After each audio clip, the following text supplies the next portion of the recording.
সংগঠন থেকে সাময়িক বিরতি ঘোষণা অভিষেক বন্দ্যোপাধ্যায়। সোশ্যাল মিডিয়ায় অভিষেকের পোস্ট ঘিরে জল্পনা।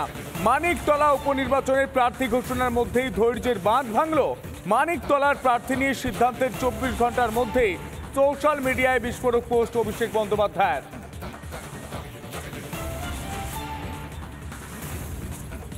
আপনাদের জানিয়ে রাখবো, সংগঠন থেকে সাময়িক বিরতির ঘোষণা অভিষেক বন্দ্যোপাধ্যায়ের। সোশ্যাল মিডিয়ায় অভিষেককে পোস্ট ঘিরে জল্পনা। মানিকতলা উপনির্বাচনের প্রার্থী ঘোষণার মধ্যেই ধৈর্যের বাঁধ ভাঙল। মানিকতলা প্রার্থী নিয়ে সিদ্ধান্তের 24 ঘন্টার মধ্যেই সোশ্যাল মিডিয়ায় বিস্ফোরক পোস্ট অভিষেক বন্দ্যোপাধ্যায়।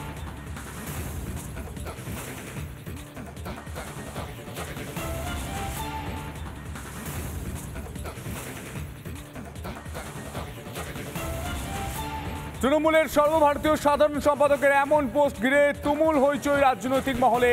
অভিষেকের পোস্টের পর আমরা যোগাযোগ করেছিলাম প্রয়াত সাধন পাণ্ডের স্ত্রী সুপ্তি পাণ্ডের সঙ্গে। কি বলেছেন তিনি, শুনব। তাদের সম্পূর্ণ ব্যক্তিগত বিষয়। ডেফিনেটলি অভিষেক শ্রেয়াকে খুব পছন্দ করে এবং অ্যাট দ্য সেম টাইম আমাকে খুব রেসপেক্ট করে। অভিষেক খুব রেসপেক্ট করে। তো একটা তো কেস নয়, আরও নানান রকম কেস আছে। জানি না মমতার সঙ্গে মতের অনেক হয়েছে কিনা, হতেও পারে। অভিষেক ভারী ক্লান্ত, এতগুলো একটা বড় নির্বাচন করে প্রচণ্ড, ছেলেটাকে দেখেই তো মনে হচ্ছে কত ক্লান্ত। তার জন্য একটু রেস্টিংয়েও যেতে পারে। এর পেছনে কোনো মানে অ্যালিগোরিক্যাল সিগনিফিকেন্স না খুঁজতে যাওয়াই ভালো বলে আমার মনে হয়। কোনো অন্তর্নিহিত তাৎপর্য না খোঁজাই ভালো মনে হয়। সুপ্তি পাণ্ডেকে প্রার্থী করা নিয়ে জলঘোলা চরমে। এরপরই রিপাবলিকের সিনিয়র এডিটর স্বর্ণালী সরকারকে টেলিফোনে কি বলেছেন শ্রেয়া পাণ্ডে, শুনব।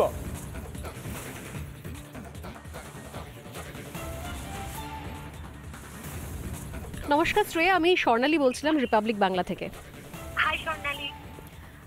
শ্রেয়া, ইতিমধ্যেই মানিকতলা উপনির্বাচনের তো প্রার্থীর নাম ঘোষণা হয়ে গিয়েছে এবং আমাদের কাছে যেরকম খবর আসছে যে আপনার নাম অনেক এগিয়ে ছিল, আপনার নামটা অভিষেক বন্দ্যোপাধ্যায় রেকমেন্ড করেছিলেন, কিন্তু ঘটনাচক্রে আপনার মায়ের নাম ঘোষণা করা হয়।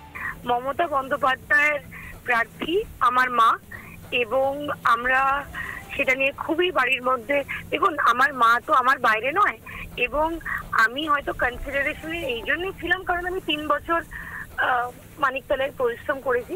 কিন্তু আমার মা মমতা বন্দ্যোপাধ্যায়ের প্রার্থী ডে 1 থেকে এবং লাস্ট দিন অবধি উনি তার প্রার্থী।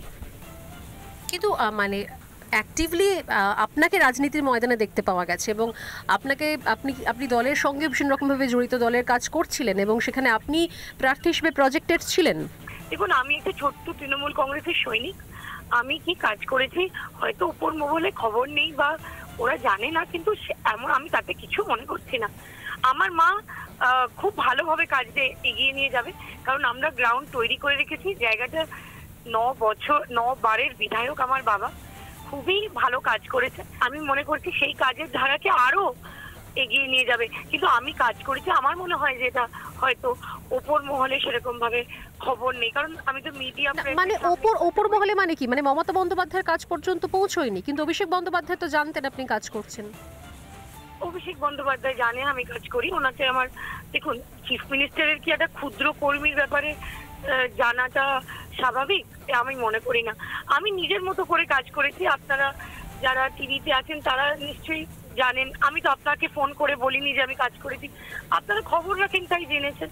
তাতে কিছু হবে না, কি আছে খবর যে আপনার এই না হওয়া নিয়ে, প্রার্থী না হওয়া নিয়ে সব থেকে বড় দ্বন্দ্ব, দূরত্ব তৈরি হয়ে গিয়েছে অভিষেক বন্দ্যোপাধ্যায় মমতা বন্দ্যোপাধ্যায়ের মধ্যে। না, আমি এটা মনে করি না যে ওদের মধ্যে কোনো দূরত্ব আছে। অভিষেক বন্দ্যোপাধ্যায় পোস্ট করে জানিয়েছেন যে তিনি সাময়িক বিরতি নিচ্ছেন অর্গানাইজেশন থেকে। আপনি সেটা শেয়ারও করেছেন। হ্যাঁ, করেছি। দেখুন, আমরা অভিষেক বন্দ্যোপাধ্যায়ের প্রত্যেকটি পোস্ট শেয়ার করি, মমতা বন্দ্যোপাধ্যায়েরও পোস্ট শেয়ার করি, কিন্তু অভিষেক বন্দ্যোপাধ্যায় আমাদের হৃদয় জুড়ে আছে, মমতা বন্দ্যোপাধ্যায় মাথা জুড়ে আছে। উনি দলের সুপ্রিমো, কিন্তু অভিষেক বন্দ্যোপাধ্যায় সঙ্গে অ্যাকচুয়ালি আমার কমিউনিকেশনটা একটু বেশি। তো উনি জানেন হয়তো যে আমি কাজ করেছি, কিন্তু আমি বলতে পারবো না আর কিছু এই বিষয়ে। অভিষেক বন্দ্যোপাধ্যায় দলের থেকে কোথাও নেই দূরে। অভিষেক বন্দ্যোপাধ্যায় দলের মধ্যে থেকেই দল যে এত সাফল্যের দিকে এগিয়ে গেছে, সেখানে যেরকম মমতা বন্দ্যোপাধ্যায়ের মাথায় আশীর্বাদ ছিল, সেনাপতি অভিষেক বন্দ্যোপাধ্যায় ছিলেন। অভিষেক বন্দ্যোপাধ্যায়ের সঙ্গে আপনার কথা হয়েছিল প্রার্থীর নাম ঘোষণা হওয়ার পর? কারণ উনিও কোথাও আপনাকে প্রজেক্ট করেছিলেন এবং আমি মমতা বন্দ্যোপাধ্যায়কে বা অভিষেক, আমি আপনার রিপাবলিক চ্যানেল আমাকে জিজ্ঞেস করলো তাই বলছি যে আমি মমতা বন্দ্যোপাধ্যায়কে কিংবা অভিষেক বন্দ্যোপাধ্যায়কে আমি একবারও বলিনি যে আমাকে আপনারা টিকিট দিন। আর আমার মা যে টিকিটটা পেয়েছে এটা মানিকতলা বিধানসভার আমাদের ফ্যামিলির মধ্যেই আছে। আমি আমার মার অত্যন্ত ক্লোজ। জায়গাতেই সবাই জানতেন যে 99.99% যে শ্রেয়া পাণ্ডেই মানিকতলা থেকে প্রার্থী হচ্ছেন। সুপ্তি পাণ্ডের কারোর কাছে খবর পর্যন্ত ছিল না। না, সুপ্তি পাণ্ডের বরাবরই মমতা বন্দ্যোপাধ্যায়ের চয়েস। আমার মা মমতা বন্দ্যোপাধ্যায়ের বন্ধু, ছোটবেলায় ওরা একসঙ্গে ঝালমুড়ি খেতেন। দিদিমণি নিজেই বলেছেন এবং মাও বলেছে ইন্টারভিউতে কি ওরা একসঙ্গে বাসে চড়ে পড়াশোনা করতেন। তো ছোটবেলাকার বন্ধুত্ব, এবং আমার মা আমার থেকে অনেক বেশি কেপেবল, দায়িত্বশীল, এক্সপিরিয়েন্স। যাই করবেন ভালো করবেন, এটা আমি মনে করি। আর এই প্রসঙ্গে আমরা ফের কথা বলি প্রয়াত সাধন পাণ্ডের স্ত্রীর সঙ্গে। তিনি ঠিক কি বলেছেন শুনবো। ও জানতোই এরকম কিছু হতে পারে, কিন্তু শ্রেয়া জানতোই যে মাই হবে প্রার্থী। এখন এরকম তো নয় আমি কারোর ড্রিমকে বাধা দিতে পারি।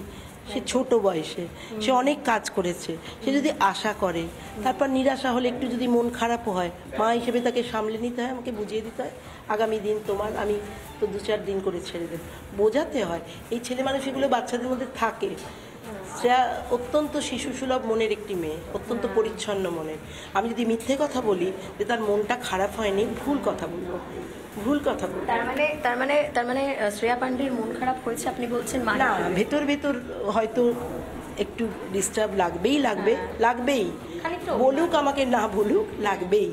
লেকিন ও বুঝতে পারছে যে আমাকে আর একটু কাজ করতে হবে, আরও বেশি দিন কাজ করতে হবে, নিজে প্রতিষ্ঠিত করে ফেলতে হবে। সে অনেক কাজ করেছে, কিন্তু সেটা নেতৃত্বের কাছে পৌঁছানো দরকার। কিন্তু মাননীয় মুখ্যমন্ত্রী বিচক্ষণ, তিনি জানেন ঠিক কখন কাকে কোথায় দিতে হবে। এখন বুঝেছেন আমাকে, এখন দিয়েছেন আমাকে, যখন বুঝবেন ওকে ডেফিনেটলি দেবেন।